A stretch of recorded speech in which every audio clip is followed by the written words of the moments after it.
মেয়েটি ব্যাংক থেকে টাকা তুলে বের হয়েছিল, ঠিক সেই মুহূর্তেই হঠাৎ করে এটিএম মেশিন থেকে ঝাঁকে ঝাঁকে টাকা বেরোতে থাকে। কিছুক্ষণ পর সে ব্যাংকের প্রধান শাখায় ফোন করে, কিন্তু ফোন ধরেই এক অহংকারী কটু স্বভাবের মহিলা ঠান্ডা গলায় বলে ওঠে, এটিএম থেকে টাকা বেরিয়েছে?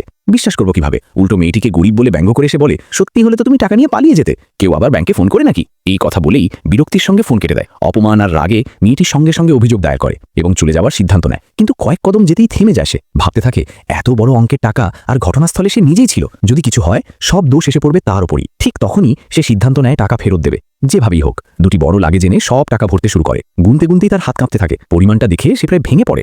1 কোটিরও বেশি টাকা! এটা যদি ঝামেলায় পড়ে যায়, আমার জীবনটাই শেষ।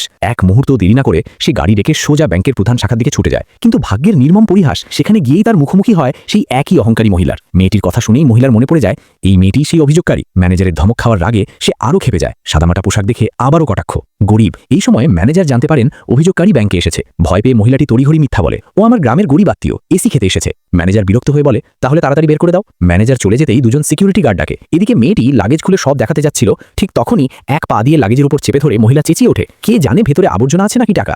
আমার তো মনে হয় তুমি মেশিনটা নষ্ট করেছো। ক্ষতিপূরণ দিতে ভয় পেয়ে এখানে নাটক করতে এসেছো। আমাদের ব্যাংক থেকে বের হয়ে যাও। এই কথা বলেই গার্ডদের নির্দেশ দেয় মেয়েটিকে লাগেজ সহ জোর করে বাইরে ছুঁড়ে ফেলতে। অসহায় হয়ে দাঁড়িয়ে থাকে মেয়েটি। কেউ বিশ্বাস করছে না, লাগেজ খুলতেও দিচ্ছে না। শেষ পর্যন্ত সে বাধ্য হয়েই 1 কোটির বেশি টাকা নিজের কাছে রাখতে। তবে যাওয়ার আগে সে একটাই শর্ত রাখে, হাতে লেখা প্রমাণপত্র যাতে লেখা থাকবে সে টাকা ফেরত দিতে এসেছিল, কিন্তু ব্যাংক নিজেই নিতে অস্বীকার করেছে। মহিলাটি শুধু তাকে তাড়াতে চেয়েছিল।